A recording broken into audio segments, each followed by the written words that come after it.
하나님의 은혜가 얼마나 큰지 우리는 지난 한 주간 동안에도 경험하고 또 경험하였습니다. 그래서 오늘 이 시간 이렇게 나오셔서 그 은혜를 찬양하는 저와 여러분들이 되므로 하나님께서 얼마나 기뻐하실까 생각이 되어집니다. 우리는 주님을 위해서 또 주님의 기쁨을 위해서 살아가는 자들이라고 계시록 4장에서 말씀하고 있듯이 이 마지막 때 우리 그리스도인들은 온전히 주님의 기쁨을 위하여 바르게 살아가야 될 줄로 믿습니다. 그래서 날마다 주님과 함께함이 얼마나 기쁜지를 경험하셔야 됩니다. 아무 생각 없이 이 세상을 살다 보면 우리는 그 주님의 기쁨을 모르고 날마다 그냥 육신적인 삶을 살아갈 수밖에 없습니다. 항상 우리는 깨어서 주님과 함께함에 그 은혜가 얼마나 크신지를 경험함으로 기뻐하고 즐거워할 수 있는 저와 여러분들이 되기를 간절히 바랍니다. 그렇게 주님의 기쁨을 살아간 저와 여러분들이 우리 관점을 좀 고쳐야 될 부분이 많이 있습니다. 과거에 알고 있었던 선입견 또 이런 잘못된 지식들이 우리의 판단을 흐리게 하는 경우가 많습니다. 우리는 과거에 살아왔던 것이 그것이 정답인 줄 알고 사는 경우가 너무도 많습니다.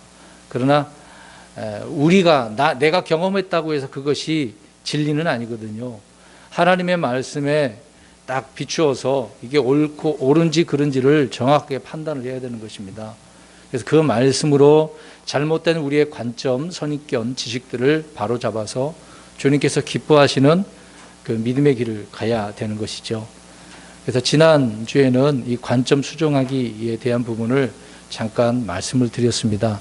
오늘 두 번째 시간으로 우리는 이런 관점에 있어서 실제적인 그런 삶에서 우리는 어떤 부분에 있어서 수정을 해야 되는가, 바로잡아야 되는가, 그 부분을 오늘도 살펴보려고 합니다. 그래서 오늘은 출애굽기 32장에 있는 말씀인데, 모세가 시내산에서 말씀을 이제 율법을 받지 않습니까? 10가지 명령을 받아서 이제 이스라엘 백성들에게 내려와서 이제 알려줘야 되는 그런 상황인데, 이제 거의 끝 부분에 있어서 이스라엘 백성들이 모세가 내려오지 않으니까 죄를 범하는 금송아지 만드는 그런 사건을 우리가 보게 되어지죠. 자, 이럴 때 백성들은 모세가 있을 때도 주님의 음성에 그렇게 순종하지 않고 불평하고 원망했던 부분이 있지만, 지도자가 없으니까 더 어떻겠습니까? 더 타락하고 악한 그들의 마음을 드러내는 것을 보게 되어지죠. 자, 이런 모습을 볼 때 하나님께서 얼마나 분노하셨겠어요. 그래서 이런 소리를 또 그런 광경을 보신 하나님께서 모세에게 쉽게 이렇게 10가지 명령을 내린 그 두 돌판을 주시고 내려가라고 하시는 말씀들을 보게 되어집니다. 오늘 이제 그런 말씀인데, 자, 하나님 이제 그런 이야기를 듣고 모세는 오늘 말씀해 보니까 무엇을 하게 되어집니까? 하나님 앞에 이제 중보하죠. 하나님, 저들을 멸하시면 안 됩니다. 주님께서 데리고 나오시지 않았습니까? 만약에 이들을 멸해버리면 그 이집트 사람들이나 이 가나안 땅의 주변 사람들이 뭐라고 생각하겠습니까? 이제 그렇게 이제 중보를 하는 거잖아요. 이제 이런 내용들이 여러 번 있었습니다. 아무튼 모세는 하나님 앞에 이 백성을 죽이지 말아달라고 중보를 해서 이제 내려오게 되어지죠. 이렇게 이제 산에서 내려와서 백성들 앞에 서게 되어집니다. 근데 백성들 앞에 보니까 어때요? 우리가 아는 그 지식대로 이스라엘 백성들은 무엇을 하고 있었습니까? 금송아지를 만들어 놓고 이것이 이집트에서 이끌어낸 하나님 신이다, 그렇게 하고 그들의 모습은 어떻습니까? 벌거벗은 채 있는 그들의 광경을 보게 되어지죠. 실컷 저들의 생명을 위해서 중보하고 내려온 모세인데 이런 모습을 볼 때 어떻겠습니까? 그래서 오늘 끝부분에 나와 있습니다만은 자기 형제들을 가족, 이웃이라 할지라도 어떻게 하게 되어집니까? 칼로 죽이라라는 명령을 내리게 되어집니다. 어떻게 보면 모세가 너무 냉정한 거 아닌가, 매몰찬 게 아닌가, 그렇게 볼 수도 있을 겁니다. 이스라엘 백성들에게 있어서는 뒤에서 말씀드리겠습니다만은 우상 숭배는 이거는 엄청난 일입니다. 하나님께 반역하는 일이거든요. 이런 일들은 그들에게 있어서는 안 되는 것이다라는 것을 이미 모세를 통해서 이렇게 알려주고 있는데, 그들은 여전히 과거에 알고 있었던 지식, 선입견을 가지고 그 신을 섬기는 겁니다. 그 신이 저 이집트에 있었던 그런 신, 송아지 신이 있지 않습니까?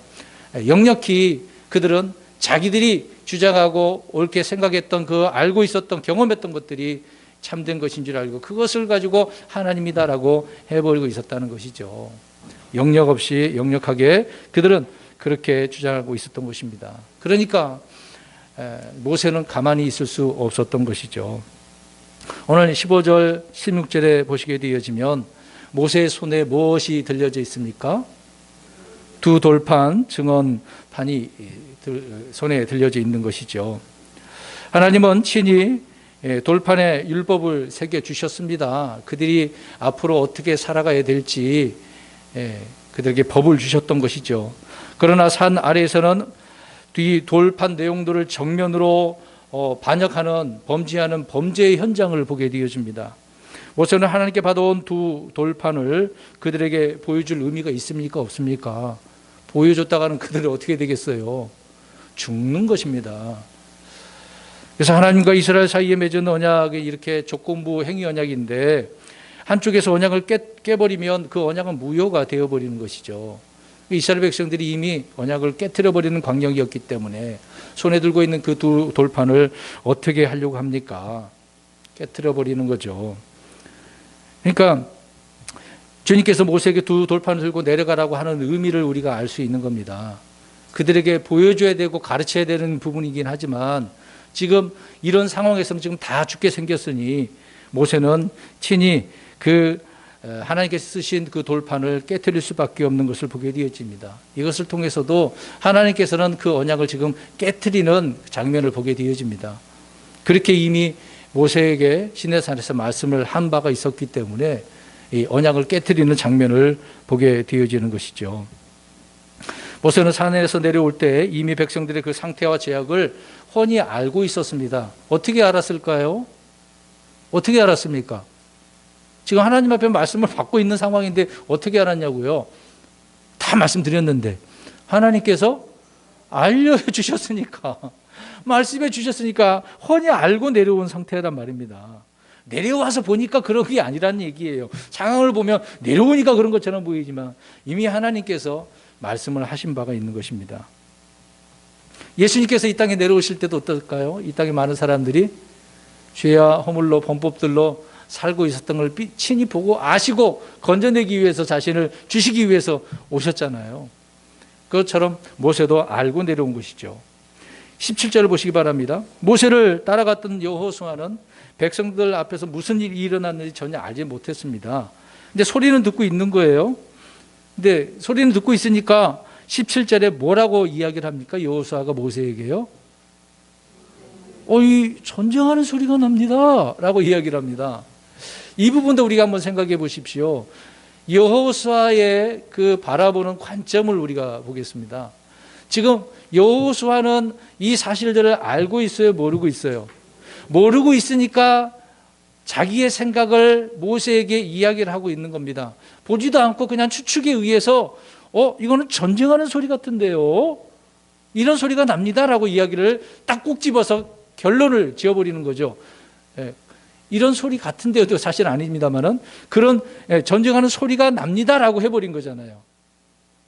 여러분 여호수아의 관점을 한번 보시기 바랍니다. 영적 분별력이 있습니까? 없습니까? 자, 그럼 중요합니다.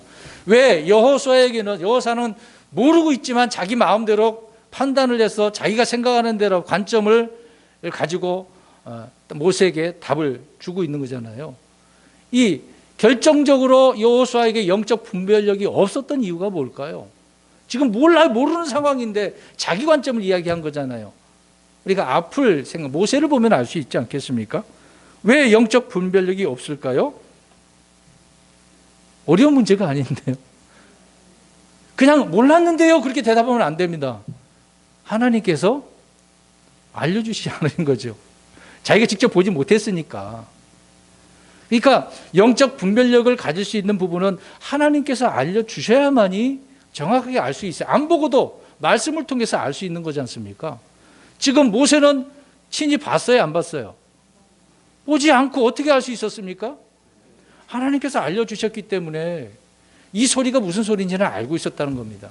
근데 여호수아는 그렇지 않았다는 거죠. 근데 여기서 말씀드리는 우리가 관점을 수정하자라고 하는 의미의 한 부분은 우리가 영적 분별력이 없어서 내가 생각하는 내 지식, 내 선입견을 가지고 내가 판단해서 결정을 내버리 이거야 라고 해버리지 않습니까? 이런 경우가 너무도 많아요. 우리의 삶 속에서요. 우리 그리스도인들이 크리스찬으로 살아가는 삶 속에서도 이런 부분이 많이 있습니다. 하나님의 말씀을 정확히 우리가 듣고 깨닫지 못한 그런 가운데서 이런 실수를 할 수 있다는 겁니다. 여호수아가 그런 것처럼 전쟁 소리입니다. 같은 대우도 아니고 전쟁 소리네요. 그렇게 해버릴 수 있다는 거죠. 하나님의 말씀은 그런 말씀을 하지 않았는데 때로는 우리는 이거야 라고 결정지어서 말할 때가 너무도 많다는 거죠. 그래서 말씀드린 이유는 영적 분별력이 없는 이유는 하나님께서 안 알려주셨기 때문에. 그러면 하나님께서 이런 부분에 있어서 분별력을 가지라고 알 수 있는 방법을 알게 해주셨습니다. 이제는 직접 주님의 음성을 못 듣지만 어떻게 알 수 있죠? 그렇죠. 기록된 말씀을 통해서 우리는 분별력을 가질 수가 있습니다. 그래서 다양한 사건이 나오고 말씀들이 나오는 거죠. 과거에 있었던, 현재 있었던, 앞으로 있을 일까지 주님께서 모든 것들을 이 세상에서 주님께서 원하시는 것들을 다 기록을 해놨습니다. 그러니까 이런 것을 알 수 있는 방법은, 영적 분별력을 가질 수 있는 방법은 성경을 통해서만 알 수 있는 겁니다. 그래서 지금 일어난 모든 일들을 그렇게 우리는 판단을 해서 결정 지을 수가 있는 것이죠. 여러분, 그렇게 해야 우리가 올바른 영적 분별력으로 살아갈 수가 있는 것 아니겠습니까? 근데 우리는 너무나 이 여호수아처럼 모르니까 내 마음대로 판단을 해서 결정을 내린단 말이죠. 이건 자기 관점이죠. 그래서 우리는 우리의 관점을 바라보는 자기 시선을 좀 고쳐야 될 부분들이 너무도 많다, 그 얘기인 것입니다. 그러니까 우리는 하나님의 조명과 가르침이 없을 때 우리가 짐작하는 대로 생각하고 판단하고 추리하고 결론을 내리게 되어진다는 것입니다. 그러나 반면에 주님께서 가르쳐 주실 때는 그 본질을 정확하게 꿰뚫어 볼 수 있는 것이죠. 여러분, 교회의 문제, 가정의 문제 한번 생각해 보십시오. 어떤 사람이 실종하는 그런 문제를 볼 때 겉모양을 보고 우리는 판단을 많이 하잖아요. 그냥 일어난 현상 때문에, 코로나19도 일어난 현상 때문에 어디에서 온 거라고 주로 생각을 하죠? 중국 우한. 이렇게 그러면 중국 굉장히 우리가 미워해야 되겠네요. 또 공산주의 국가니까, 사회주의 국가니까 무조건 그래요? 그러면 또 안 됩니다. 거기도 믿는 사람 얼마나 많은데요. 예? 보여지는 현상을 가지고 우리가 판단하는 경우가 너무 많아요. 그래서는 안 됩니다. 그 이면에는 영적 문제를 정확하게 꿰뚫어 보아야 하는 문제가 있기 때문에 그렇습니다. 나타나는 모든 현상 뒤에는 본질이 있기 때문에 그래요. 원인이 있고 이유가 있겠지 않겠습니까? 계속해서 말씀을 보겠습니다. 저렇게 32장 18절을 보십시오. 그래서 모세는 이미 다 알고 있으니까 이런 대답을 여호수아에게 해주고 있는 것이죠. 야, 이거는 전쟁의 소리 아니야. 뭐라고 그랬습니까? 노래하는 자들의 소리야. 뭐 패배자의 소리도 아니고 승리의 소리도 아니고 노래하는 건 뭘 즐겁게 있는 그런 소리야. 알고 대답을 해주고 있는 것입니다. 모세는 하나님께서 말씀을 해준 바가 있기 때문에, 그 음성을 들었기 때문에 정확히 알고 있는 거죠. 여러분, 지금 그들이 노래하는 소리라고 이야기하고 있네요. 여러분, 쉽게 그냥 넘어가면 안 됩니다. 그 당시에도 음악이 있었습니다. 우리 이미 노래 부르는 거, 음악, 악기를 만든 최초의 사람이 누굽니까? 갑자기 뜬금없이 질문을, 처음에 악기를 만든 노래 부르는 사람, 유발이라는 사람이잖아요. 예. 이미 오래전부터 이 음악이라고 하는 것이 있어요. 사람에게는요, 이 음악 문화라고 하는 것이 오래전부터 있었습니다. 그러면 이 세상 만들기 전서부터 이 음악을 다루는 사람이 누구 있을까요? 사람이 아니고 어떤 그 존재가 있을까요? 영적인 존재 중에서. 모르십니까? 루시퍼입니다. 루시퍼는 그 이름 자체가 빛을 나르는 자인데 음악에 대해서 탁월한 자입니다. 이 루시퍼, 사탄 마귀는 놀라운 자예요. 영적인 존재인데 대단한 자입니다. 그 사람을 통해서 이 세상에 이런 악한 음악, 우리가 좋게 주님을 위해서 사용될 수도 있잖아요. 다윗도 하프를 타면서 어떻게 했습니까? 하나님을 찬양했잖아요. 자, 우리가 이런 것을 가지고 하나님께 드리면 온전한 것인데, 근데 하나님께 드린 게 아니라 세상의 것들을 가지고 자기를 즐겁게 하기 위한 그런 음악들이 굉장히 많아요. 지금 오늘 음악, 노래를 이야기하고 있는데 지금 오늘날 우리가 듣고 있는 기독교 음악이라고 하는 특히 CCM, 이게 현대 음악이거든요. 기독교 현대 음악을 말하는 거거든요. 조심해야 됩니다. 무조건 다 받아들이면 안 됩니다. 내용이요, 하나님과 거리가 먼 것들이 너무도 많습니다. 겉으로는 이 예수님, 하나님 이름을 이렇게 언급하는 부분이 있지만 그렇지는 않거든요. 오늘 음악 이야기를 뭐 계속 드리려고 하는 부분은 아니지만 그 당시에 이렇게 음악을 읽고 있었던 거예요. 그러니까 조심해야 됩니다. 지금 뭐 가사가 막 감동이 되고 뭐가 있는 것 같아서 좋게 받아들이면 안 됩니다. 그 곡을 쓴 사람이 누구고 가사에 어떤 내용인지 그 사람이 어떤 믿음을 가지고 있는지 그것을 보고 우리가 불러야 되는 건데, 무작정 듣기에 좋으면은 야, 내 마음에 감동이 되면 그것이 좋은 음악이라고 부르잖아요. 조심해야 됩니다. 아무튼 잠깐 곁들여서 말씀드렸는데 그 당시에 이렇게 노래를 하고 있네요. 모세가 하나님의 영광 가운데 있다가 내려왔을 때 백성들이 금송아지를 섬기고 있었듯이 예수님께서 이 땅에 내려오실 때 이 유대인들은 무엇을 섬기고 있습니까? 겉으로는 하나님이지만 실제 만몬을 섬기고 있었습니다. 그때 로마와 결탁을 해서 종교가 얼마나 부패되었습니까? 그래서 세금을 걷어들이는 누가 필요했던 거죠? 세리, 세무사, 세무소, 그런 사람이 그 당시에도 있었어요. 왜? 로마 사람들이 그렇게 만들어놨기 때문에 그렇게 해야만이 조용히 넘어갈 수 있는 거예요. 근데 세금이 안 거치면 어떻게 됩니까? 로마에서 가만히 있지 않죠. 그러니까 세금을 걷는 그 세리들을 유대인들이 싫어했잖아요. 근데 왜 이런 이야기를 하냐면 돈이거든요. 유대인들도 물론 걷어내야 되는 그런 문제도 있었습니다만 로마와 결탁하기 위해서 종교 지도자들이 돈 문제에 얽혀 있었다는 이야기입니다. 그러니까 성전에서 주로 어떤 일이 벌어졌습니까? 예수님께 성전 가셨잖아요. 장사, 돈에 빠져서 그렇습니다. 만몬 때문에 그러는 거죠. 그래서 그런 부분을 잘못됐다고 지적을 하십니다. 지금 금송아지를 섬기는 것처럼 이렇게 만몬을 섬기는 유대인들, 예나 지금이나 계속해서 이런 모습을 보여주고 있습니다. 19절 보십시오. 하나님을 만나고 돌아온 모세는 그들이 만든 송아지를 보았고 춤추는 것을 보았습니다. 산에서 하나님의 그 마음을 돌이키고 멸하지 못하도록 그렇게 하나님 앞에 중보를 했는데 이제 이런 문제를 누가 해결해야 됩니까? 하나님 해결하면 다 어떻게 되는 거죠? 죽어야 돼요. 근데 이 문제를 해결하려면 모세가 나설 수밖에 없습니다. 가만히 있을 수 없잖아요. 지금 유대인들의 지도자인데요. 회중 내에서는 배교로 범죄한 죄인들을 어떻게 처리해야 되는지, 그래서 모세는 지금 어떠한 상태입니까? 이런 모습을 보고 분노했다라고 이야기를 하고 있습니다.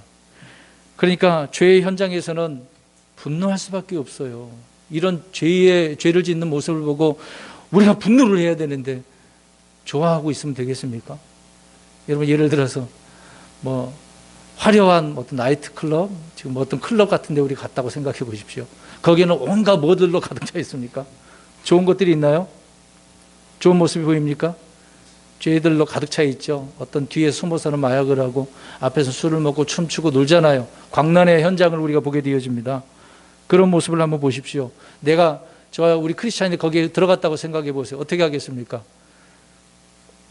분노하실 거예요? 아니면 음악 좋네? 물 좋다? 그렇게 즐기시겠습니까? 근데 그런 광경을 보고 야, 물 좋다 그러잖아요.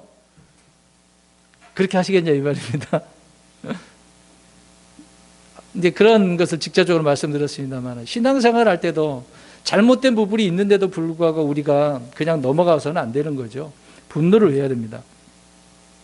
모세는 그들 앞에서 하나님께 받아온 두 돌판을 깨뜨릴 수밖에 없었습니다. 이래서 하나님과 이스라엘 백성들이 처음 맺었던 언약이 바로 박살나는, 깨어져 버리는 것을 보게 되어지죠. 계약은 파기될 수밖에 없었던 것입니다. 그러나 이런 일들이 앞으로 계속해서 몇 번 더 있었습니다. 민수기 14장 34절 가서 보시면 이스라엘 백성들이 이제 12명을 뽑아가지고 가나안 정탐을 보내죠. 정탐을 보냈는데 이제 돌아온 그 사람들이 어떻게 보고를 합니까? 10사람은 악하게 보고를 했다고 이야기합니다. 그 문제로 인해서 하나님은 이스라엘 백성들을 몇 년 동안? 40년 동안 그 죗값을 받게 하시는 거죠. 그 내용이 민수기 14장 34절에 나옵니다. 끝부분만 보십시오. 이로써 내가 약속을 깨트린 것을 너희가 알리라. 아직 가나안 땅에 안 들어갔는데 정탐만 하고 왔는데 그들의 모습을 보니까 하나님께서 뭐라고 또 그러셨어요? 뭘 깨트렸다 그래요? 하나님께서 깨트리신 거, 그들이 깨트렸기 때문에 언약은 깨어진 거예요. 그러니까 계속해서 그 율법의 말씀을 그들은 어떻게 해야 됩니까? 지켜야 되는 거예요. 안 지키면 깨지는 거예요. 그럴 때마다 하나님은 그들을 심판하시는 것을 보게 되어지죠. 그 심판의 결과로 몇 년 동안? 40년 동안 계속 광야 생활을 하는 거죠. 빙빙빙 돌면서. 그런 가운데에 악하게 보고하고 그것을 통해서 하나님 앞에 원망을 했던 그 많은 사람 1세대들은 다 어떻게 됐습니까? 죽었습니다. 불평과 원망했던 사람은 단 한 사람도 가나안 땅에 못 들어갔습니다. 1세대는 다 그렇게 죽었어요. 물론 갈렙과 여호수아는 살아 들어갔고, 그리고 2세대, 3세대는 살아 들어간 거죠. 그 당시에 이렇게 불평했던 사람들은 이런 심판을 받았다, 그 얘기입니다.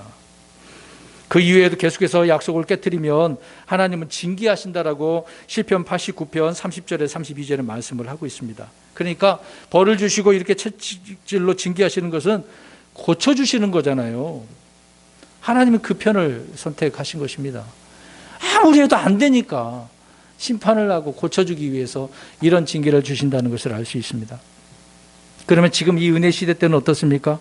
시내산의 언약이나 다윗의 언약이 있습니까? 없습니까? 우리에게, 그리스도인들에게는 없죠. 이제 우리는 예수 그리스도께서 세우신 새 언약, 그 새 언약으로 우리가 살아가고 있습니다. 이스라엘에게 돌판에 율법을 새겨주시던 주님께서 이제 저와 여러분에게 그 새 언약을 어디에다 새겨주셨을까요? 마음판에다가, 기록된 성경의 말씀들을 우리의 마음판에다 또 새기고 계십니다. 주님은 이스라엘 집과 새롭게 언약을 맺으실 때는 돌판이 아니라 마음판의 법을 기록하신 것이죠. 은혜의 시간에, 은혜의 시대 때 저와 여러분에게도 마찬가지로. 그래서 자꾸 그래서 마음 이야기를 하고 있는 겁니다. 속에 대한 이야기를 자꾸 하나님 물어보고 계시는 거예요. 네 속마음이 어떤 것인가?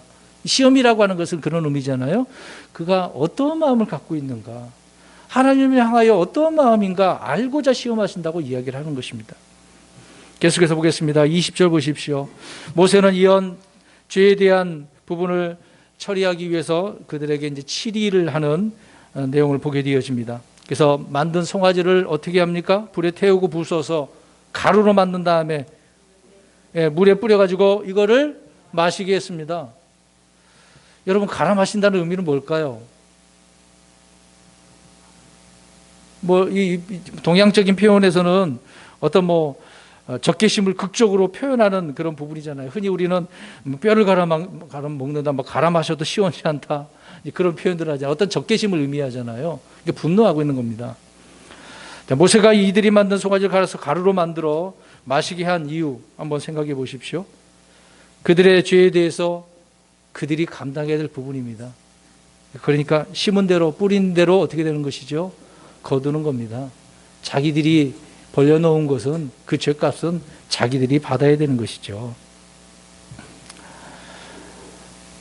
자신들이 행한 죄에 대한 심각함과 경로를 깨우치기 위해서 이런 일을 하게 하는 것을 보게 되어집니다.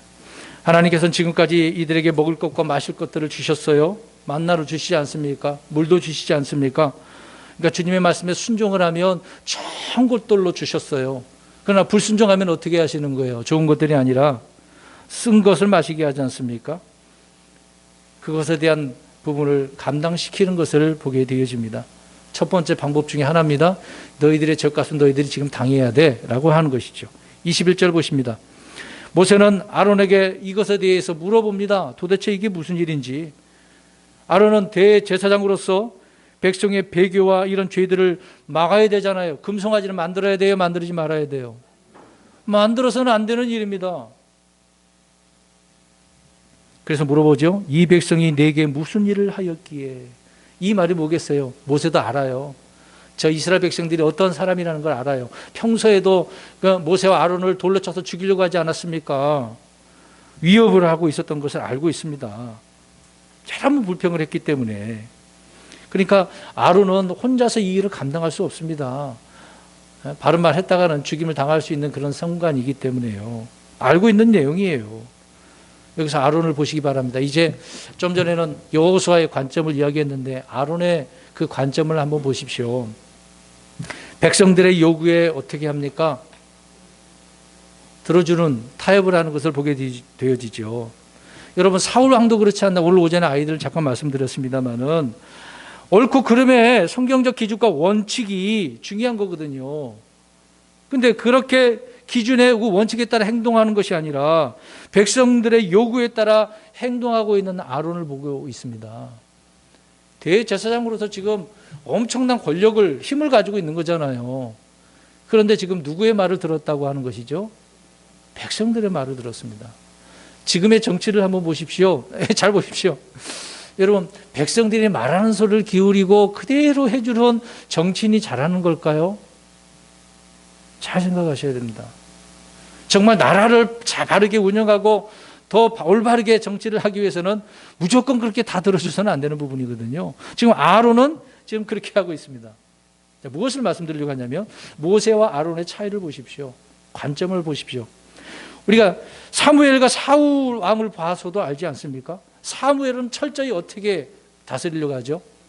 하나님의 말씀을, 주님의 뜻이 무엇인지를, 그것을 가지고 옳고 그름을 정해서 그대로 순종하려고 합니다. 근데 사울 왕은요, 아말렉을 치라고 그랬는데 명령은 다 떨어졌어요. 다 멸하라고 그랬는데 어떻게 했습니까?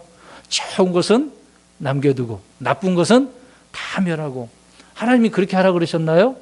자기 딴에는 백성들이 그렇게 해서 하나님 앞에 좋은 것들이면 하나님께서 기뻐하실 줄 알고요. 사무엘이 그렇게 이야기합니다. 어떨까요, 여러분? 그렇게 하는 게 잘한 것이었을까요? 아닙니다. 하나님은 하나님의 자신의 말씀에 순종하는가 안 하는가, 그게 첫 번째거든요. 우리가 무엇을 가지고 하나님 앞에 이걸 드릴까 저거 드릴까, 헌물보다는 말씀에 순종하는 게 먼저거든요. 하나님은 그래서 그 사람의 마음을 보신다고 하는 겁니다. 사울왕은 그렇지 않았어요. 그래서 사무엘과 사울왕의 차이점도 바로 그거죠. 오늘 모세와 아론도 그런 것처럼 사무엘에게는 백성들의 뜻의 그 요구보다도 하나님의 뜻이 더욱 중요했던 것입니다. 모세도 아론도 이 부분에 있어서 마찬가지인 것이죠. 여러분, 모든 사람에게 배척을 받고 욕을 먹고 돌에 맞더라도 하나님의 뜻이 중요하다라고 한다면 어떻게 해야 될까요? 대답이 이제 안 나오네요. 그렇게 하다가 죽을까 봐. 여러분, 이거 심각한 일입니다. 영적으로 보자고요. 영적으로. 내가 이 말씀 하나 때문에 지금 마귀의 밥이 되느냐 하나님의 은혜로 사느냐, 지금 그런 상황에 갈림길에 있는데 여러분, 우습게 생각하면 안 됩니다. 돌에 맞다 내가 죽는 한이 있더라도 우리는 죽어도 어떻게 됩니까? 살아나는 부활이 있잖아요. 근데 죽음을 두려워하면 어떻게 해요? 지금 육신의 부분을 생각하니까 두려우겠죠. 가족들 생각하니까 두렵겠죠. 오늘 본문의 아론은 그렇지 않았습니다. 죽는 게 두려워가지고. 그래서 신명기 9장 20절을 보십시오. 일단 빨리 펴서 보십시오. 읽지는 마시고 대답을 하십시오. 하나님께서 아론을 향하여 어떻게 했을까요? 빨리 대답해 주십시오. 누가? 신명기 9장 20절. 어떻게 하셨다 그래요? 분노하셨어요. 누구에게 분노했다고요? 아론에게 분노한 거예요. 그때 모세의 중보 기도가 아니었다라고 한다면 아론은 하나님 앞에 어떻게 됐어요? 지금 백성들 앞에 죽을까 봐 두려워서 이런 일을 벌였는데 이제는 누구한테 죽을 것 같아요? 하나님께. 모세가 중보하니까 그나마 또 살았죠. 여러분, 대제사장은 제사장으로서의 직무가 있고 책임이 있습니다. 사람들을 다독이는 어떤 행정가, 정치인, 그런 게 아니고 지금 하나님 앞에서 살아가야 할 제사장, 먼저 모범이 돼야 되는 거잖아요. 그런 제사장이 지금 뚝딱 하고 만들어냈으니 하나님께서 크게 분노하실 수밖에 없는 것이죠. 저와 여러분도 영적인 제사장이라고 합니다. 우리도 영적인 의무와 책임이 있지 않겠습니까? 다시 또 질문을 드려야 되겠네요. 우리는 영적 제사장으로서 세 가지 희생물이 있다고 그랬습니다. 뭐죠? 오늘 이제 문제도 또 내놨는데, 예, 선한 행위, 입술에 감사드리는 찬양의 그 예물, 찬양 있지 않습니까? 성도 여러분, 하나님께서 기뻐하시는 희생물을 드리며 살아가는 의무와 책임이 저와 여러분들에게 있는데, 오늘 아론처럼 사람들이 두렵고 사람들이 말하는 것에 가족이 또 뭐라 그래서 이렇게 흔들려서는 안 됩니다. 계속해서 말씀 보겠습니다. 32장 22, 23절 보십시오. 아론과 모세의 차이가 여러 가지가 있겠습니다만 가장 큰 차이가 광야에서 40년 동안 훈련을 받았는지 안 받았는지. 이미 모세가 이스라엘 백성들 이집트에서 내려오기 전에 하나님께서 모세를 몇 년 동안 훈련시키셨겠어요? 40년 동안 이드로 장인 그 밑에서 40년 동안 훈련을 시키지 않습니까? 때가 돼서 하나님께서 부르셔서 이스라엘 백성들 40년 동안 인도하는 것을 보게 되어지죠. 근데 아론은 그런 게 있었을까요? 없었을까요? 아론은 누구하고 살았을까요? 이집트에서 사람들과 백성들과 그렇게 이스라엘 백성들과 같이 살고 있습니다. 그러니까 아론은 누구보다도 이스라엘 백성, 이스라엘 사람들을 알아요, 몰라요? 몰라요? 잘 알죠? 이집트에서 겪었던 그런 일들을 왜 모르겠습니까? 그들의 삶의 풍습, 성질들을 왜 성격들을 다 모르겠습니까? 그들의 기질을 다 알고 있었던 것이죠. 아론은 하나님을 아는 것보다 누구를 더 잘 알아요? 사람을 더 잘 아는 거예요. 하나님을 더 잘 알아야 되는데 사람을 더 잘 알고 있는 거죠. 그래서 자신의 죄를 고백하고 회개하기보다는 백성들에게 그것을 알고 있기 때문에 모든 원인과 책임을 지금 돌리고 있지 않습니까? 이게 죄인들의 공통적인 문제죠. 항상 우리는 누구에게 책임을 돌려요? 자기 자신에게 돌리는 것보다도. 누구 때문에. 자, 에덴 동산에 보십시오. 하나님께서 선악을 알게 하는 지식의 나무를 따먹은 것을 이제 책임지려고 이제 물어봤어요. 아담한테. 야, 너 왜 그랬어? 그랬더니 누구 때문이라 그래요? 하나님께서 제게 주신 이 여자 때문에 그래요. 이후에 또 물어봅니다. 너 왜 그랬어? 그랬더니 뭐라고? 누구 때문에 그래요? 뱀 때문이라고. 그러니까 죄인들은 항상 그러는 거예요. 자꾸 누구 때문이라고. 여러분, 어떻게 보면 아론이 하는 말은 틀린 말은 아니잖아요. 실질적으로 그랬으니까.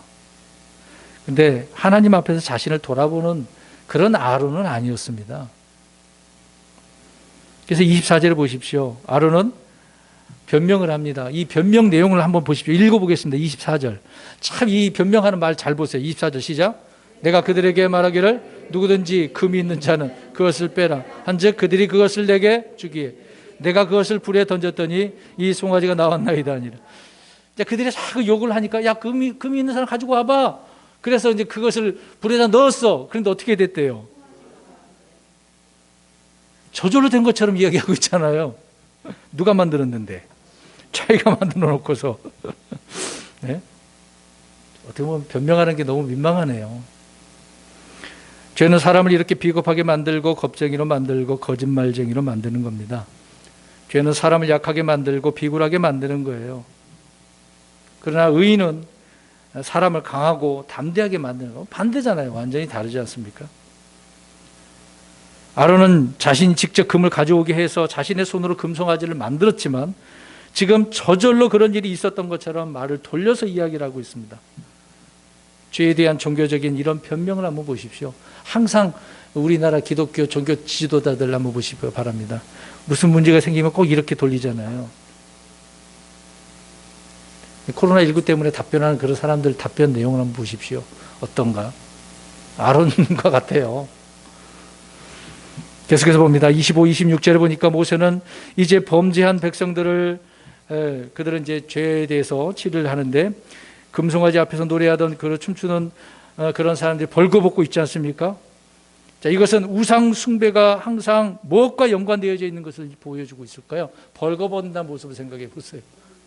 음란한 음행과 연관시켜서 볼 수 있습니다.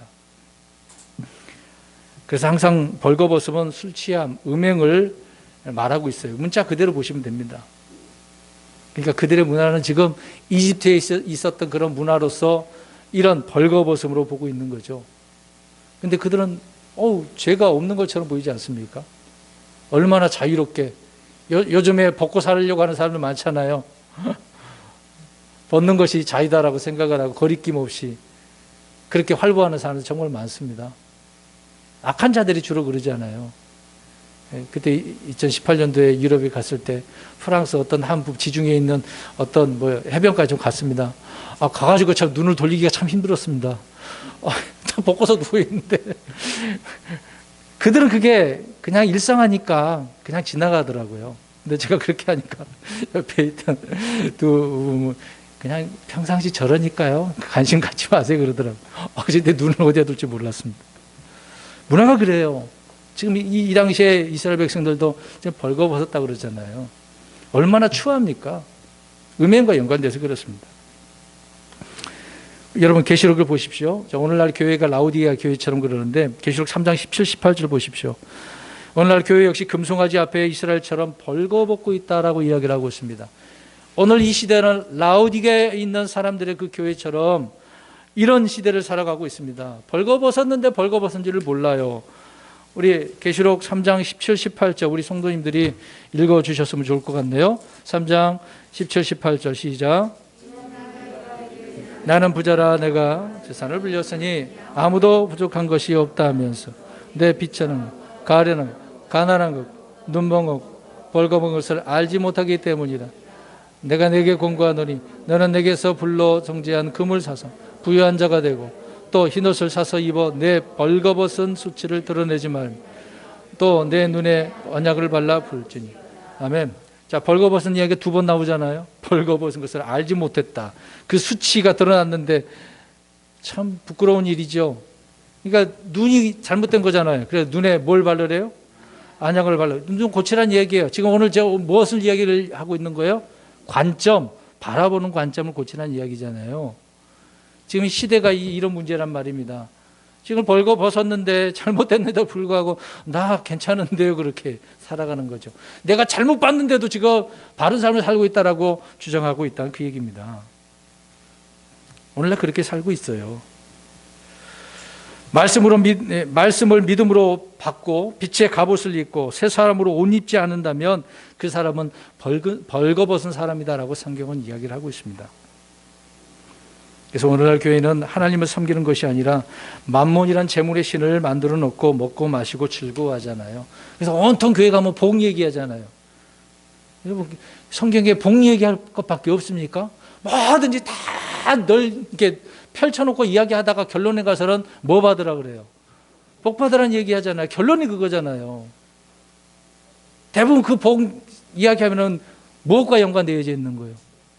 돈과 연결되어져 있지 않습니까? 다 거기다가 결부시켜서 결론을 짓잖아요. 다를 게 없어요, 지금요. 그런데 아론은 영적인 진리를 모르는 사람은 아니에요. 알고 있어요. 그러나 지금 백성들의 요구와 압력에 굴복해서 자신이 아는 영적 원칙을 제시해서 드러내야 되는데 그렇지 않았단 말입니다. 실천하지 않았다는 이야기예요. 아론이 그런 사람 중에 한 사람입니다. 이 문제만큼 지금 잘못하고 있는 거죠. 그러니까 성경은 알지만 성경대로 사역하지 못하는 사람, 그렇게 살지 못한 사람 이야기를 하고 있습니다.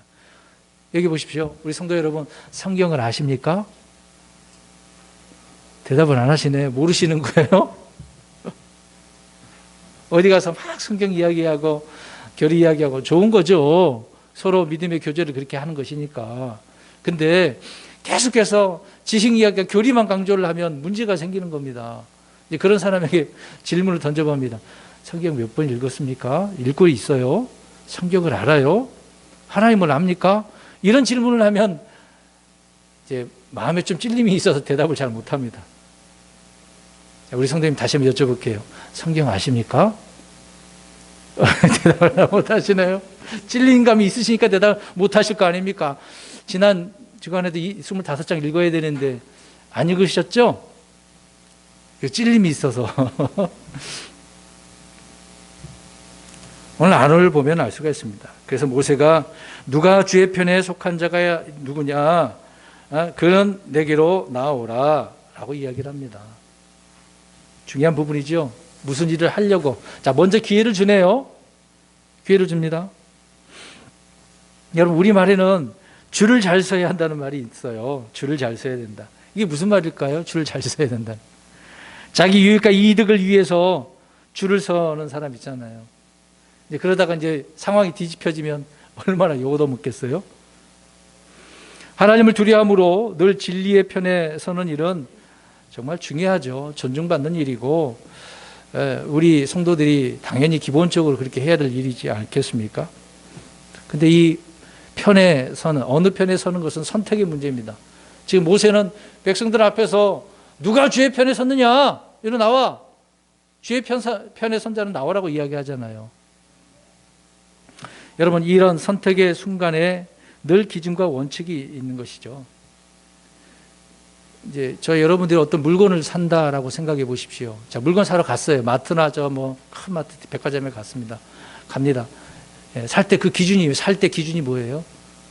무엇을 기준을 놓고 삽니까? 그냥 무작정 삽니까? 회사가 어디 거야? 아니면 이 상표, 이 재질이 또 어디야? 품질이 뭐냐? 디자인은 어떻게 됐는데? 그걸 다 따져보잖아요. 그것을 보고 그것을 고려해서 선택을 하는 겁니다. 그게 구매 기준이고 원칙이기 때문에 그러는 거겠죠. 하나님 앞에서 우리의 신앙에 대해서 모세가 이렇게 주의 편에 선 자는 나오라고 했을 때 그 선택, 내가 해야 되는 문제거든요. 욥기서 34장 4절에 보면 불의를 버리고 공의를 선택하는 것이 중요하다라고 말씀을 하고 있습니다.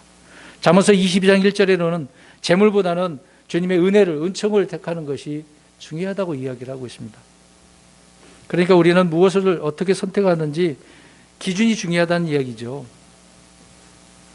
선명한 기준이 없는 사람은 항상 선택의 순간에 머뭇거리는 거예요. 자, 여기 보십시오. 이게 결정을 내려야 되는데 결정 장애가 있는 사람이 있지 않습니까? 이것도 먹고 싶고 저것도 먹고 싶은데 뭘 사야 되지 고민해갖고 결정을 못 내는 사람이 많아요. 그럼 뭐 어쩔 수 없다라고 하지만 신앙에 있어서 이런 문제가 생기게 되어지면 선택을 해야 되는 거거든요. 어떻게 하시겠습니까? 여러분, 머뭇거리시겠습니까? 이것이 더 좋은 것 같고 저것이 더 좋은 것 같고. 예레미야서나 에스겔서 보면 그런 내용 나오잖아요. 하나님을 섬기면 잘 안 되는 것 같고 저 우상 여신을 섬겼더니 더 잘 먹고 잘 사네? 그런 경우가 있었다고 고백을 한 내용이 나옵니다. 이제 옳지 않은데도 불구하고. 그래서 하나님께 그래 한번 봐라. 정말 그런가? 결과적으로 보면 그게 아니었거든요. 머뭇거리는 경우가 너무도 많아요. 신앙생활에 있어서. 그럼 보겠습니다. 모세와 아론의 차이를 또 볼까요? 모세는 이집트를 버렸어요? 안 버렸어요? 버렸다 나오죠. 파라오의 공주라 칭함도 버렸어요? 안 버렸어요? 네? 파라오의 공주, 그 왕자 그 칭함도 버렸잖아요. 히브리서 11장이 나오잖아요. 그 이유는 그에게 선택의 기준이 재물이나 명예나 권세가 아니었기 때문에 그래요. 그래서 세상을 버린 거거든요. 모세의 기준은, 원칙은 이게 아니기 때문에 그렇습니다. 근데 반면 이집트에서 나온 백성들을 한번 보십시오. 나와서 쉽게 하나님을 어떻게 합니까? 버리잖아요. 오늘 내용이 그 장면 아닙니까? 금송아지 맞는 것이. 살아계신 하나님을 형상으로 만들어 놓고 죽은 하나님으로 만들어 버렸으니 하나님을 버린 거죠. 모세의 선택과 정반대 아니겠습니까? 또 모세는 죄의 쾌락들을 즐기는 것보다 하나님의 백성과 고난을 받는 것을 수치를 택했다고, 그리스도의 그 수치를 택했다고 이야기하고 있습니다. 그러나 백성들은 오늘 내용을 보니까 무엇을 선택하고 있어요? 고난이 아니라 쾌락이잖아요. 지금 벌거벗고 있잖아요. 이 장면을 보십시오. 또 모세는 그리스도의 치욕을 이집트의 보화보다 더 큰 재물로 여겼지만 백성들은 그게 아니란 말이죠. 그러니까 이 아론이나 이스라엘 백성들은 그들 안에 영적 가치관이나 기준이 없었어요. 그러니 그들의 관점이 좋을 수 있겠습니까? 항상 곁길로 갈 수밖에 없습니다. 우리가 성경을 공부하고 교회에 나오는 것은 이런 기준을 정립하기 위해서 그러는 거예요. 그래서 성경 공부하는 겁니다. 성경 공부도 안 하고 성경도 안 읽고 그럼 어떤 기준과 원칙으로 살려고 하십니까? 바른 선택을 할 수가 없어요. 모르는데 어떻게 선택을 합니까? 우리가 물건을 사더라도 그 회사는 믿고 살 수 있어. 그 정도는 지식이 있어서 사는 경우가 있는데 그런 지식도 없다고 한다면 신앙생활을 어떻게 하냐 이 말이죠. 그럼 또 질문을 던져야 되겠네요. 우리가 주님을 내 편으로 만드는 방법은 가장 쉬운 방법이 있습니다. 내가 어떻게 하면 돼요? 주님의 편이 되면 되는 것이죠. 내가 주님 편이 되면 되지 않습니까? 모세와 아론, 사무엘과 사울이 그런 거죠. 이것은 영적인 그리스도인이냐 육신적인 그리스도인이냐 이런 차이가 되어지는 겁니다. 그래서 누가 주의 편에 속하는 자가 누구냐 이렇게 질문을 던졌을 때는 분리를 원하고 있는 거죠. 이걸 나오라는 이야기예요.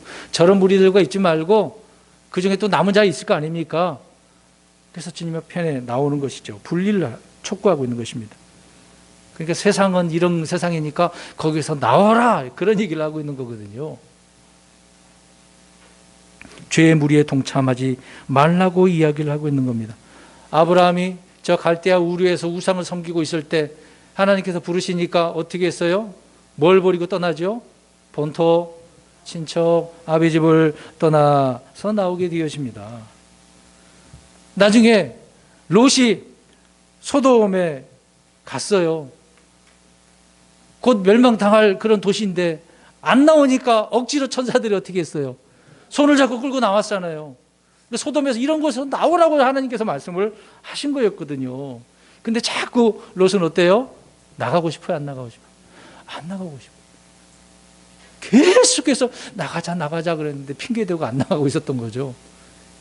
우리 육신적인 그리스도인의 모습인 것입니다. 생사를 결정하는 그런 상황 속에서 어떻게 있냐고요. 머뭇거리고 있냐고요. 선택을 해야 되는데 잘못된 관점을 가지고 있으니까 계속해서 머뭇거리고 있는 거예요. 그 다음에 다른 사람을 예를 들어서 생각해 보겠습니다. 라합을 보겠습니다. 라합은 이방인이었지만 지금 가나안 땅에 살고 있잖아요. 여리고에 있는 곳에 살고 있는데 이런 소식을 라합이 들었어요? 안 들었어요? 비록 창녀지만 들었어요. 그러니까 라합이 누구 편이 되는 거예요 지금? 하나님 편이 된 거예요. 그러니까 정탐꾼을 어떻게 해줍니까? 숨겨주잖아요. 그로 인해서 붉은 그 줄 타고 그걸 분별을 해가지고 그 집은 다 살아난 거 아닙니까? 거기 내용이 나오지만 롯의 남편이 보아스의 어머니가 되었고 다윗 왕의 고조모가 되는 이런 상황을 보게 되어지죠. 대단한 인물이 된 겁니다. 하나님은 자신의 백성들에게 그래서 나오라라고 이야기를 합니다. 잘못된 관점이니까 나와서 올바른 관점을 가져. 그 얘기를 하고 있는 것이죠. 그래서 모세는 집행하기 전에 먼저 선택을 할 수 있도록 기회를 주고 있는 겁니다. 지금 하나님께서 저와 여러분들에게 이런 선택을 하라고 기회를 주고 있다라고 한다면 이런 선택을 해서 누구 편이 되셔야 됩니까? 주의 편이 되셔야 되잖아요. 주의 편. 우리 신약에 가서 한번 볼까요? 누가복음 9장 50절을 보십시오. 자, 예수님께서도 이런 이야기를 합니다. 평소에 주님은 우리를 반대하지 않는 자는 우리를 위하는 자라고 그랬어요. 예수님 믿는 사람은 참 좋은 사람들이야. 하나님 살아계시는 하나님이야. 믿지도 않으면서 우리 편이 지금 되어지고 있어요. 그래서 우리 편이라고 이야기를 하고 있습니다. 누가복음 9장 50절 시작. 예수님께서 그에게 이르시되 그를 막지 말라. 우리를 반대하지 않는 자는 우리를 위하는 자니라 아니라. 그 사람 주님을 따르지도 않는데 자꾸 예수님 이야기를 많이 하고 있어요. 그러니까 우리를 반대하지 않는데 우리 편 아니야. 우리 편이잖아. 내버려둬 그렇게 이야기를 하시고 계셔요. 평소에는 그랬어요. 근데 배교와 환난 때 오늘 본문에 나오는 이스라엘 백성처럼 이런 죄를 지을 때는 어떻게 해야 돼요? 분리해야 돼요. 우리와 함께하지 않는 그런 때는 우리와 함께하지 않는 자는 반대하는 자예요. 자, 그 구절이 마태복음 12장 30절 우리 읽겠습니다. 마태복음 12장 30절. 평소에는 우리를 반대 안 하면 우리 편이야. 내 편이야 그렇게 얘기했어요. 근데 중요한 순간에 배교 때 환난 때 그렇지 않으면 이렇게 말씀하죠. 12장 30절 시작. 나와 함께하지 아니하는 자는 나를 반대하는 자, 나와 함께 모지 아니하는 자는 널리 해치는 자니라. 아멘. 자, 주님 편에 되지 않으면 이제 어떤 사람이라고 취급하고 계셔요? 반대하는 자고 널리 해치는 자라고 이야기하고 있습니다. 이렇게 주님은 분리를 명하고 계시는 거죠. 오늘 본문으로 가서 모세의 부름에 합당한 반응을 보여야 됩니다. 나오라고 그랬으니까, 주의 편의 선자는 나오라고 그랬으니까 누가 나왔습니까? 레위의 아들들이 나왔습니다. 다른 사람 안 나고 레위의 아들이 나왔네요. 아합 시대 때도 그렇잖아요. 엘리야가 이스라엘 백성들이 요구하잖아요. 하나님 편의 선자는 이렇게 나오라고. 이런 나오라고 할 때 이런 음성에 우리는 대답을 해야 됩니다. 반응을 보여줘야 되는 거죠. 그러니까 주님의 편에 서지 않으면 반대하는 자가 되고 해치는 자가 되고, 누구에게 반대하는 자예요? 하나님께 반대하는 자예요.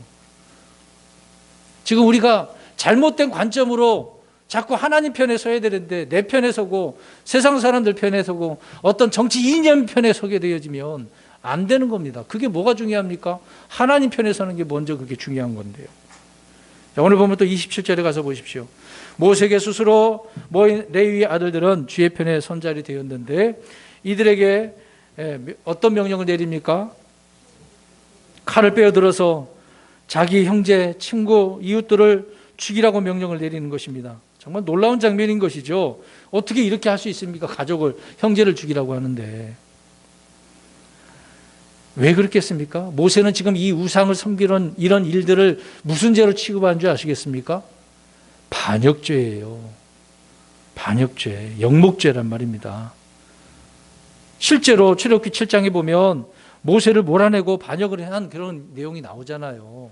다른 우두머리를 세운다고 이야기하지 않습니까? 그렇게 가다가 혼나는 경우가 있었지 않습니까? 고라의 아들들이 모세에게 반역했을 때 그 고라의 그 사람들을 많은 사람 다 어떻게 버렸을까요? 땅이 그들을 삼켜버렸다고 하지 않습니까? 죽여버렸다는 거예요. 그러니까 반역하는 죄는 어떻게 하는 거예요? 죽이는 거다. 무서운 일입니다. 이제 주의 편에 선 레위 아들들은 형을 집행하는 집행관이 된 것입니다. 칼을 허리에 차고 온 지정을 두루 돌아다니면서 휘둘린 거죠. 그래서 얼마나 죽었다 그래요? 28절에 보니까 3,000명가량. 많이도 죽었네요. 적게 죽은 게 아니에요. 그러니까 그만큼 죽었다는, 이 많은 사람들이 뭘 하고 있었다는 거예요? 우상을 섬기고 벌거보고 있었다는 이야기예요. 또 하나 예로, 이런 예가 성경에 많이 나와 있는데, 아말렉을 칠 때 좀 전에 언급을 잠깐 했던 부분이지만, 그 어떻게 했습니까? 아말렉을 계속해서 하나님이 기억하시겠다고 그랬어요. 이제 흔히 우리가 사자성어로 발본색원하는 거죠. 다 찾아가지고 없애버리겠다, 그 얘기를 하고 있는 겁니다. 이게 주님의 심판이거든요. 참 매정하다라고 보면 안 됩니다. 하나님 앞에서는 이건 큰일이기 때문에 그러는 거죠. 그래서 주님은 심판을 반드시 이렇게 집행하고 있다는 것을 모세가 레위의 아들들에게 시키는 것을 통해서 우리는 알 수가 있는 것입니다. 모세는 형제들을 죽인 이유가 뭐겠습니까? 하나님께서 다스리는 그런 나라가 되어야 되는데, 그런 민족이 되어야 되는데 우상 숭배로 하나님에 대해서 반역을 하고 있으니 죽여야 되는 아주 중요한 순간이 오게 되었던 것이죠. 여러분, 가족이라고 예외가 되겠습니까? 잘못된 것은 바로 잡아야 되는 건데요. 부부가 잘못 보고 있는데, 자녀가 잘못 보고 있는데 누군가 말을 해줘야 되지 않겠습니까? 싫은 소리 들어도 해줄 말은 해줘야 되는 거죠. 자, 이런 부분에 있어서 주님께서는 분리를 하라고 이야기하는데, 자, 이런 면이 안 되니까 관점이 잘못되는 부분입니다. 자, 몇 가지를 우리가 잠깐 살펴보려고 합니다. 로마서 16장 17절의 말씀을 하고 있는데요. 교리를 거슬러서 분쟁을 일으키는 자가 있다고 한다면, 실족하게 하는 자가 있다고 한다면 그 사람에게서 떠나야 돼요. 우리는 신약에서는요, 그들 지금 죽일 수 없잖아요. 그런 자가 있다면 피해야 되고 떠나야 돼요. 분리를 해야 되는 겁니다. 혹시 우리 교회에 이런 성도가 있다고 한다면, 이런 자가 있다고 한다면 우리는 그 사람을 쫓아내야 됩니다.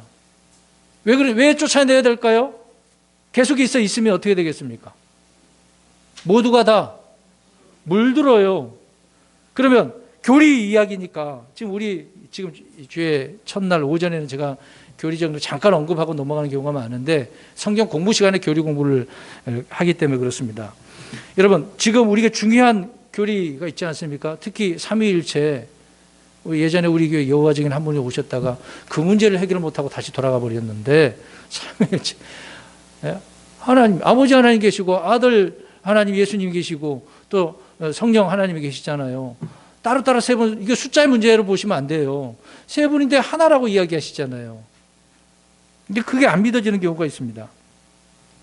천연왕국도 있고 환란전 휴거가 있고 또 하늘과 지옥도 있고 성경은 무엇하고 또 영감으로 주신 것이고 보존하신 것이고 이런 말씀, 이런 교리들을 우리는 믿고 있는데 와가지고 아니다라고 해버리면 큰일 날 문제죠. 그런 사람들을 쫓아내야 되는 겁니다. 특히 킹 제임스 성경을 가지고 운영하고 있는 교회는 이런 부분에 있어서는 철두철미한 것이죠.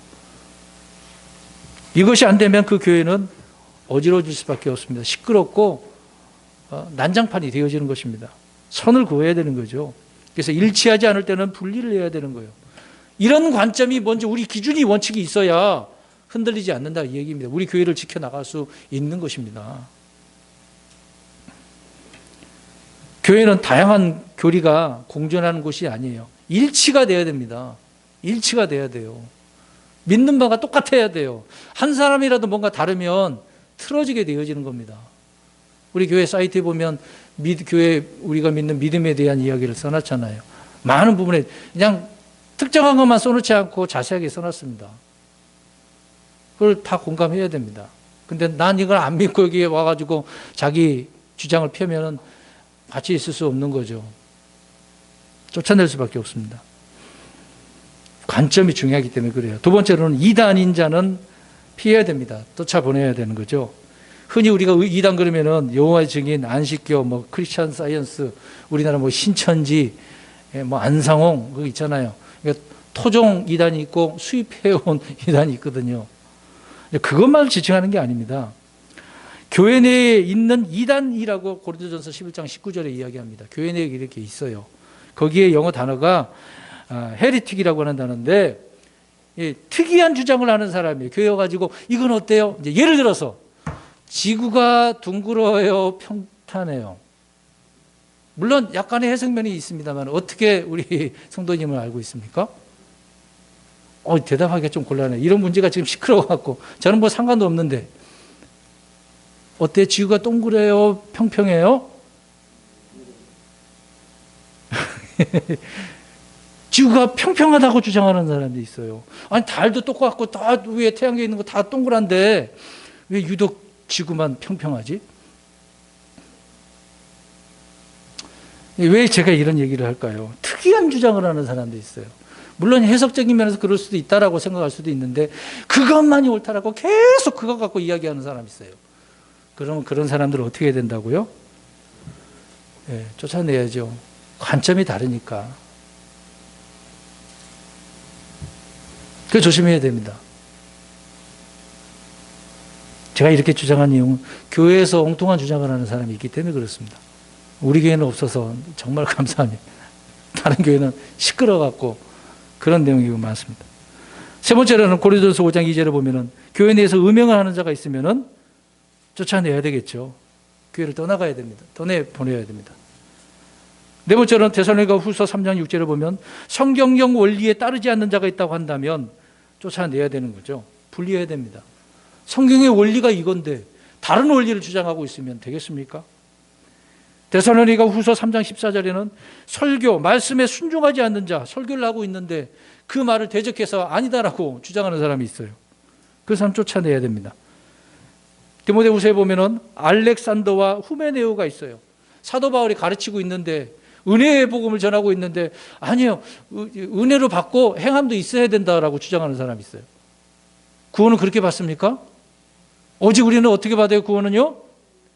믿음으로 말미암아 은혜로 받잖아요. 교회 열심히 다니면 구원 받습니까? 헌금 많이 하면 구원 받습니까? 아니잖아요. 오직 예수 그리스도를 믿음으로 말미암아 예수 그리스도의 믿음으로 우리가 구원 받는 거죠. 근데 이걸 예를 들어서 말씀드리는 겁니다. 이런 내용을 반대하는 자가 있단 말이죠. 그런 자는 쫓아내야 되는 겁니다. 여섯 번째로 마태복음 18장 17절에 보면 교회의 말을 무시하면 순종하지 않는 자는 있다고 한다면 쫓아내라고 이야기합니다. 교회에서 어떤 것을 결정을 했어요. 성경적인 근거를 따지고. 근데 그 말에 순종하지 않는 경우가 있습니다. 뭔가 잘못했으면 어떤 치리를 하는 경우가 있거든요. 근데 그 치리의 말을 따르지 않으면 쫓아내야 되는 거죠. 디모데전서 6장 5절에 이득을 경건이라고 하는 사람들이, 이 시대가 그렇잖아요. 어떤 이득을 정말 내가 그리스도인으로 이렇게 살아가기 때문에 이렇게 얻은 거야 라고, 그걸 경건이라고 주장하는 것이 있습니다. 또 세상의 영이 교회 내에 들어온 시대에 이런 때에 참된 경건의 능력을 회복하기 어렵습니다만은 아무튼 그런 자들은 쫓아내야 되는 거죠. 분리해야 되는 겁니다. 제가 왜 이런 이야기를 분리해야 되는 설명을 했냐면 관점 문제거든요. 하나님께서 원하시는 성경적인 교회, 말씀대로 살아가는 성경적인 그리스도인 되기 위해서 이런 올바른 관점이 있지 않으면 오늘 여호수아처럼, 여호수아의 문제점이 뭐였습니까? 영적 분별력이 없는 거죠. 그 이유는 뭐라고 그랬습니까? 말씀을 하나님께서 안 알려주셨으니까. 말씀을 지금 모르고 있는 거잖아요. 여호수아가 뭘 알겠어요? 지금 모세가 시내산에서 말씀을 받고 있는데 그 내용을 어떻게 알아요? 올라갔다가는 어떻게 됩니까? 죽는데 몰라요. 모르니까 영적 분별력이 없는 거죠. 아론은 지금 어떤 분별력이 없어요. 모세와 차이가 엄청나지 않습니까? 아론은 하나님을 알아요? 백성을 알아요? 백성을 알아요. 하나님을 알아야 되는데 사람에 대해서만 알면 뭐합니까? 여러분 연구도 잘해야 돼요. 우리 이 사회는 교육이 워낙 발달되기 때문에 연구하는 것들 얼마나 많습니까? 별의별 연구를 다 해요. 근데 우리는 무엇을 연구해야 돼요? 하나님이 어떤 분이신가? 그래서 성경을 열심히 보는 거 아닙니까? 그래야 분별력이 생기는 거고 올바른 관점을 가질 수 있는 겁니다. 이런 문제 때문에 오늘 우리가 이런 말씀을 생각해 볼 수밖에 없습니다. 지금의 입장에서 더더욱 그런 것 같아요. 이 질병 문제 때문에, 역병 문제 때문에 오랜 시간 동안 힘들고 있는데 이런 가운데서도 우리 흔들리지 않는 모든 것을 바로 바라보는 그런 성도가 되어야 됩니다. 매스컴에서, 어떤 인터넷에서, 유튜브에서 뭐 이랬다 저랬다라 그게 중요한 게 아니에요. 그게 중요한 게 아닙니다. 우리 성도 여러분들이 직접 성경을 보시고 판단하시면 됩니다. 성경 읽으면 말씀이 그런데 깨닫게 되지 않겠습니까? 안 읽으니까 못 깨닫는 거죠. 안 읽으니까 분별력이 없는 거죠. 그냥 누가 말했더라라고 그런 소리만 갖고 판단하는 것뿐 아니겠습니까? 그러면 결정적인 어떤 문제에 있어서 갈팡질팡하는 거예요. 머뭇거리는 겁니다. 아론처럼, 이스라엘 백성들처럼요. 그러지 말자는 겁니다. 그래서 말씀이 중요한 거예요. 저와 여러분에게 주신 이 성경 붙들고 정말 내가 이 성경 말씀을 가지고 올바른 관점 속에서 살아가는 우리 자신, 우리 모든 믿음의 식구들이 되시기를 주의 이름으로 축원합니다. 아멘. 기도하겠습니다.